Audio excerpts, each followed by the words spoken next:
Good morning साथियों, कैसे आप लोग। आई होप आप अच्छे होंगे। तो आप सभी का बहुत बहुत स्वागत है। चलिए आज हम लोग पढ़ेंगे जैन धर्म। तो मेरे प्यारे साथियों, जैन धर्म के विषय में हम लोग ये टोटल फैक्ट्स हम लोग जो हैं एग्जाम के पॉइंट ऑफ व्यू से जो एग्जाम में आते हैं या आ सकते हैं, ठीक है, चाहे आप बीपीएससी, बिहार एसएससी या एसएससी कोई भी एग्जाम में आप बैठ रहे हो, यहाँ से प्रश्न आते हैं। इसलिए बिल्कुल ध्यान से वीडियो को लास्ट तक देखिएगा। तो चलिए वीडियो को बिना देर किए हुए हम लोग शुरू करते हैं। जैन धर्म, ठीक है। अब ये देखिए, ईसा पूर्व 6ठी शताब्दी में, यानी कि 6ठी शताब्दी ईसा पूर्व में कुल 62 संप्रदायों का उद्भव हुआ। कितने संप्रदाय का उद्भव हुआ? 62, जिसमें से एक जैन धर्म भी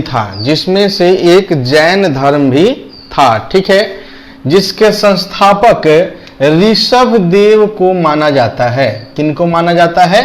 ऋषभ देव को माना जाता है। और ऋषभ देव का एक अन्य नाम है, एक दूसरा नाम भी है, आदिनाथ। क्या है? आदिनाथ। मेरे प्यारे साथियों, इनका दो नाम है, ऋषभ देव और आदिनाथ। यहाँ पे थोड़ा सा कंफ्यूजन आपको हो सकता है। ऋग्वेद में अरष्टी नेमि का जिक्र है कि जैन धर्म के संस्थापक के रूप में अरष्टी नेमि को ऋग्वेद में बताया गया है, लेकिन सर्वत्र सब जगह ऋषभ देव को इसका प्रवर्तक बताया गया है। तो एग्जाम में अगर आए प्रश्न तो आप आराम से ऋषभ देव को आप करके आएंगे, ठीक है। चलिए अब देखिए कि ये किस प्रकार से जैन धर्म की एक तरीके से शुरुआत हुई, ठीक है। तो चलिए इसको हम लोग थोड़ा सा इसका बैकग्राउंड हम लोग जान लेते हैं। देखिए उस समय क्या था कि ब्राह्मण धर्म का प्रचलन था, ठीक है, और ब्राह्मण धर्म अपने चरमोत्कर्ष पे था। और उसमें उस समय शासक वर्ग में कौन थे? क्षत्रिय लोग थे, ठीक है। और उनके पुरोहित जो हुआ करते थे वो ब्राह्मण लोग थे। अब धर्म संबंधित सभी विषयों पर जो ब्राह्मण लोग थे वो अपना संपूर्ण अधिकार दर्शाते थे, ठीक है। उसके अलावा और भी कई कुरीतियां थी, उस समय चालू हो गई थी। उत्तर वैदिक काल में हमने आपको बताया था। जैसे ऋग्वैदिक काल में जाति का आधार क्या था? कर्म, लेकिन धीरे धीरे यह जन्म के आधार पर जातियां निर्धारित होने लगी। तो ये एक कुरीति आया और उसी के अनुसार समाज चलने लगा। और धीरे धीरे समाज में जो तीसरे तबके और चौथे तबके के लोग थे, तीसरे तबके में कौन था? वैश्य था, जो वाणिज्य व्यवसाय करते थे, ठीक है, वो लोग थे। और चौथे तबके में शूद्र थे, ठीक है। तो शूद्रों को उस समय अछूत माना जाता था और शूद्रों के साथ बहुत ही अन्यायपूर्ण व्यवहार उस समय शुरू हो गया था। उत्तर वैदिक काल की बात है, ठीक है। और उस समय शूद्रों में जो अगर कोई अपराध करता था, अपराधी होता था, तो उसके वर्ण को देखकर न्याय होता था। जैसे मान लीजिए कोई उच्च वर्ण का है तो उसको कम सजा दी जाती थी, और साथ ही कोई अगर निम्न वर्ण का है तो उसकी सजा अधिक थी। तो ये सब कुरीतियां धीरे धीरे फैल गई। और मुख्य बात ये थी कि जो भी धर्म से संबंधित विषय थे उस पर ब्राह्मण अपना अधिकार, संपूर्ण अधिकार दर्शाते थे, जिससे कि क्षत्रिय नाराज हुए, ठीक है। और उसी से ये जैन धर्म, बौद्ध धर्म, ये सब और अन्य संप्रदाय धीरे धीरे उनका उद्भव हुआ। यही कारण था, ठीक है। बैकग्राउंड मोटा मोटी यही है। तो देखिए मेरे साथियों, धार्मिक सुधार का ये परम शक्तिशाली आंदोलन इसको कहा गया। और इसके साथ उस समय बहुत लोग जुड़े। आपको पता होगा कि चंद्रगुप्त मौर्य जो थे वो भी अपना अंतिम समय इसी धर्म के अनुसार वो अपना अंतिम और मोक्ष की प्राप्ति जो भी था वो श्रवण बेलगोला में उन्होंने प्राप्त किया, वो हम आपको बताएंगे। साथ ही ये किस प्रकार का धर्म है? तो ये प्रतिक्रियावादी धर्म है मेरे प्यारे साथियों, प्रतिक्रियावादी धर्म है, ठीक है। साथ ही इसके प्रवर्तक हम आपको बता दिए कि ऋषभ देव हैं। कौन है? ऋषभ देव।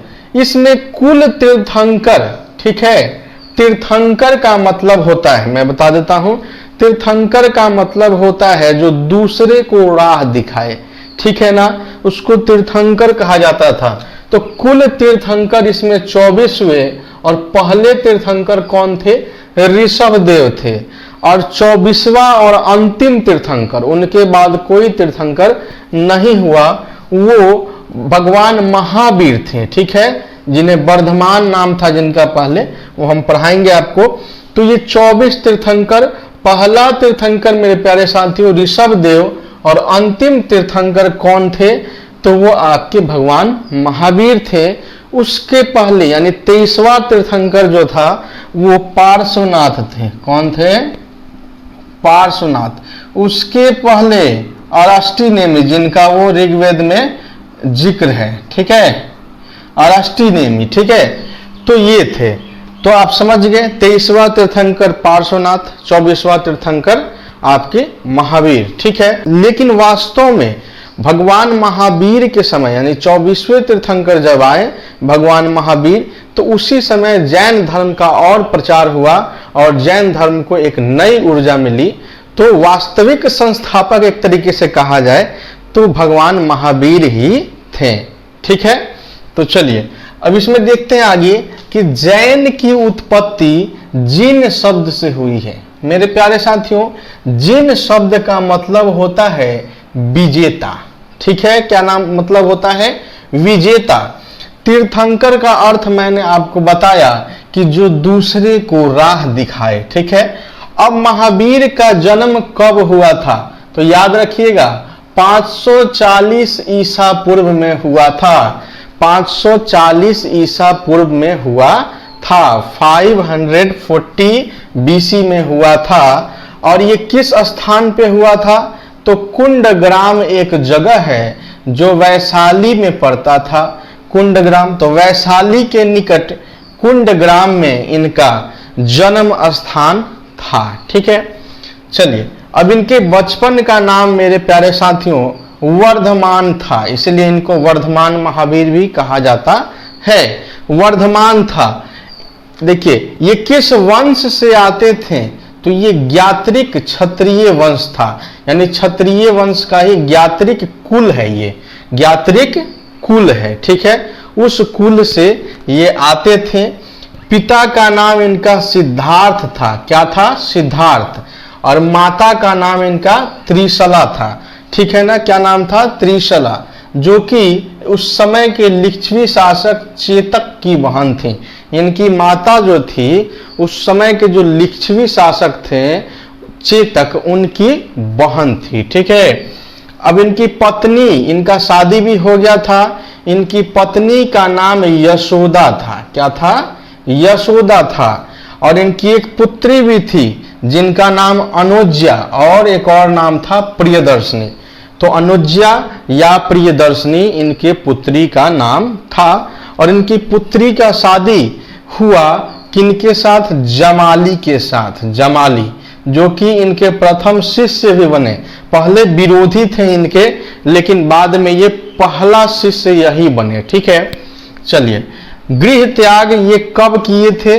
भगवान महावीर गृह त्याग कब किए थे? तो 30 वर्ष की अवस्था में, यानी 30 वर्ष की उम्र में मेरे प्यारे साथियों ये घर का त्याग कर दिए थे।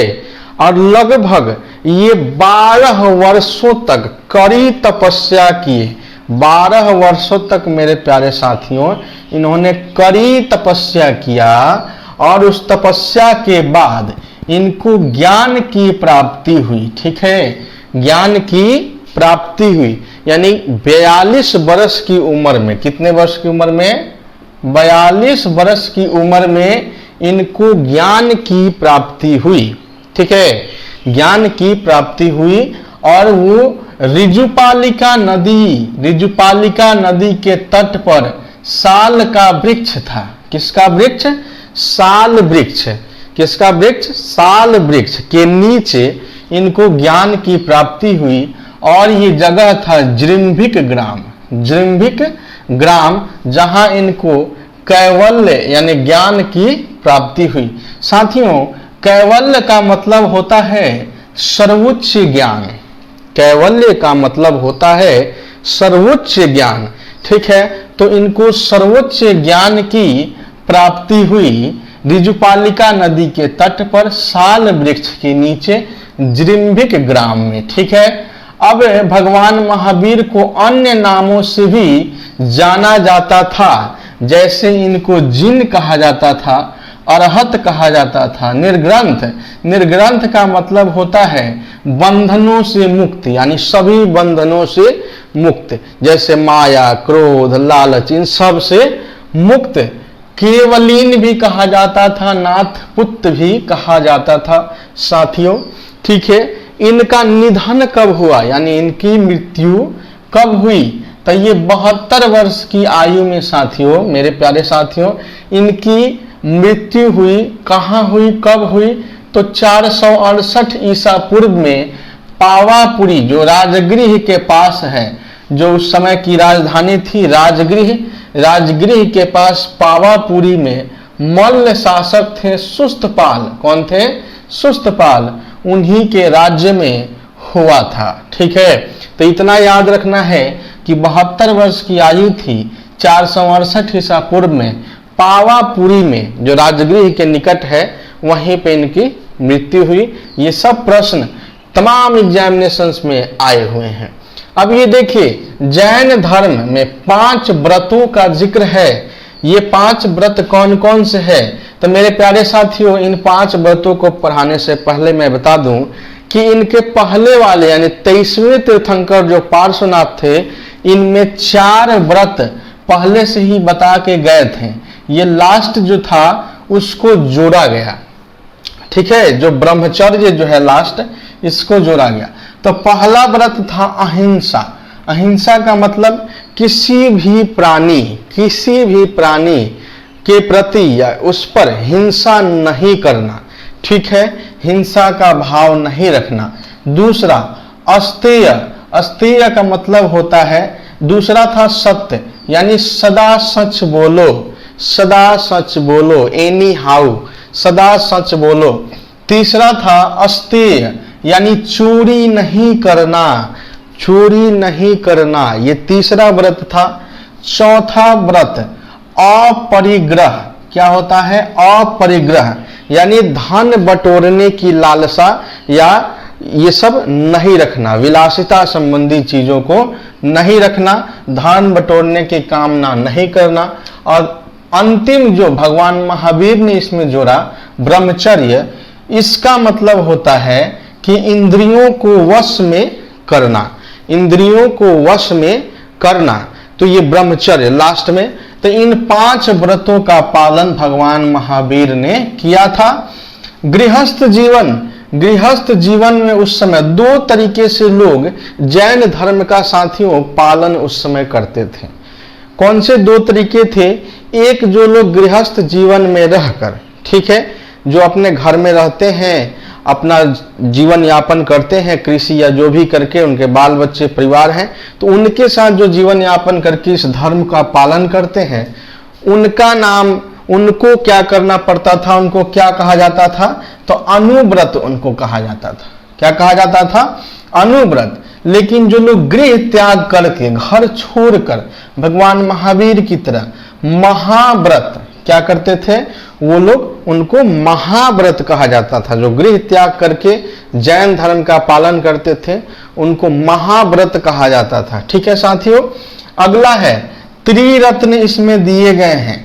जैन धर्म में त्रिरत्नों का जिक्र है, ये एग्जाम में पूछता है, यहां से प्रश्न ध्यान में रखिएगा। सम्यक ज्ञान, सम्यक ध्यान और सम्यक आचरण, ये 3 त्रिरत्न हैं जैन धर्म के साथियों। यहां से प्रश्न आता है। सल्लेखना एक शब्द है, इसका मतलब क्या होता है, तो इसका मतलब होता है साथियों निराहार, निर्जल रहकर प्राण त्यागना। ठीक है, और उसके पश्चात मोक्ष की प्राप्ति। ठीक है, यानी मोक्ष की प्राप्ति किस प्रकार करना, तो निराहार रहकर यानी खाना पीना छोड़ देना, निर्जल रहकर यानी जल भी नहीं पीना, और उसके बाद जो प्राण त्यागने की प्रक्रिया है उससे मोक्ष की प्राप्ति होती है, ऐसा जैन धर्म में उल्लेखित है। और उस प्रक्रिया को सल्लेखना कहा गया है। क्या कहा गया है? सल्लेखना कहा गया है साथियों, एग्जाम में आता है, इसको ध्यान से देखिएगा। अब देखिए, भगवान महावीर ने प्रथम उपदेश, पहला उपदेश एग्जाम में आता है, राजगृह में दिया था, जो कि विपुचल पहाड़ी के पास या वितुलाचल पहाड़ी, दो नाम मिलेगा, विपुचल पहाड़ी या वितुलाचल पहाड़ी, उसके पास राजगृह में इन्होंने उपदेश दिया था। पहला उपदेश साथियों, पहला उपदेश। दूसरा उपदेश साथियों, तो प्रथम शिष्य इनके कौन बने? तो जमाली, जो इनके दामाद थे, जो इनके क्या थे? दामाद थे, तो वही प्रथम शिष्य बने। लेकिन पहले वह उनके विरोधी थे, आलोचक थे। ठीक है। प्रथम भिक्षुनी कौन बनी? तो चंदना बनी, जो चंपा नरेश दधिवाहन की पुत्री थी। चंपा के जो नरेश थे दधिवाहन की पुत्री चंदना जो थी, वो पहली भिक्षुनी बनी। इनका प्रधान शिष्यों की संख्या 11 थी। भगवान महावीर के जो मुख्य शिष्य थे, ठीक है, उनकी संख्या 11 थी। उनको गंधर कहा जाता था, शिष्यों को उस समय गंधर कहा जाता था। धर्म का प्रचार इन्होंने किस भाषा में किया? तो धर्म का प्रचार साथियों इन्होंने प्राकृत भाषा में किया। किस भाषा में किया? प्राकृत भाषा में किया। ठीक है। लेकिन इनके ग्रंथ अर्धमागही में मिलते हैं। ठीक है, अर्धमागही भाषा में इनके ग्रंथ लिखे गए हैं। अब देखिए, जैन संघ की स्थापना साथियों कहाँ हुआ था? तो पावापुरी में हुआ था। इन्होंने एक जैन संघ बनाया था, उसकी स्थापना की पावापुरी में। अब देखिए, दक्षिणी जैन, यहाँ से दो हिस्से में जैन धर्म के मानने वाले जो होते हैं वो दो हिस्सों में बट जाते हैं। यहाँ पे टकराव की स्थिति होती है और दो हिस्सों में बट जाते हैं। पहला हिस्सा जो दिगंबर और दूसरा श्वेतांबर, यानी दक्षिणी जैन को दिगंबर कहा जाता है और मगध के जो जैन थे उन्हें श्वेतांबर कहा गया। दिगंबर और श्वेतांबर। ठीक है। तो चलिए इसमें देखते हैं कि ये क्यों बट गए, इसका थोड़ा सा पृष्ठभूमि हम लोग देख लेते हैं, बैकग्राउंड देख लेते हैं। ठीक है। एक्चुअली हुआ क्या था कि उस समय मगध पर 12 वर्षों का एक भीषण अकाल पड़ा। ठीक है। अब उस समय हुआ क्या कि भद्रबाहु जो था वो तमाम जैनियों को लेकर श्रवण बेलगोला जो कर्नाटक है वहां चला गया। बाकी कुछ लोग यहाँ बच गए, यहाँ के स्थानीय लोग यहाँ बच गए। अब वो 12 वर्षों के पश्चात यानी अकाल खत्म जब हुआ तो वो फिर वापस आया तमाम जैनियों के साथ। तो उसने पाया कि इन्होंने जैन धर्म का पालन नहीं किया है, यानी सही तरीके से पालन इन्होंने नहीं किया है। तो वहां पे एक टकराव की स्थिति हुई साथियों। उसके बाद एक परिषद बनाया गया, उसमें बैठक हुई और वहां से ये दो हिस्सों में बट गए, दिगंबर और श्वेतांबर। ठीक है।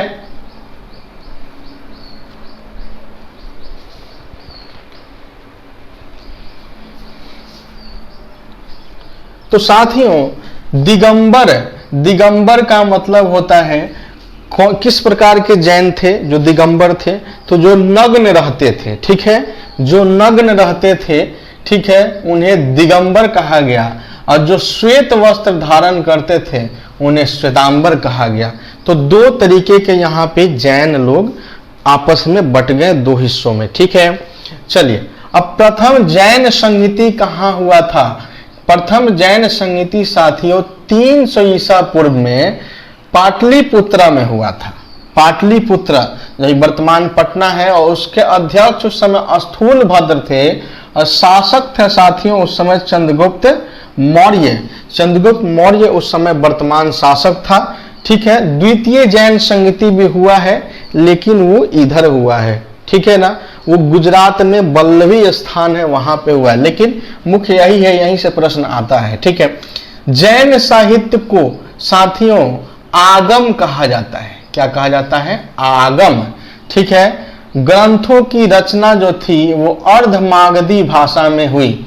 जैन धर्म के जो ग्रंथ थे वो अर्धमागही भाषा में उसकी रचना हुई, लेकिन धर्म का प्रचार जो है वो प्राकृत भाषा में हुआ। ठीक है। चलिए, भद्रबाहु ने साथियों कल्प सूत्र को संस्कृत में रचना किया। कल्प सूत्र को संस्कृत में लिखा भद्रबाहु ने। महावीर के जीवन का वर्णन भगवती सूत्र से मिलता है।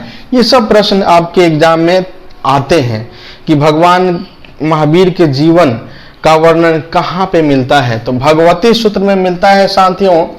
जैन भिक्षुओं के आचार नियमों का उल्लेख आचरांग सूत्र में है। आचार नियमों कहने का मतलब रहन सहन तौर तरीके, इन सब का जो नियम था वो आचरांग सूत्र में था। परिशिष्ट पर्वन इसे हेमचंद्र ने लिखा था। परमेय कमल मार्तंड इसे प्रभाचंद्र ने लिखा था साथियों। तो ये आपके थे कुछ महत्वपूर्ण टॉपिक्स और कुछ ये था साथियों आपका,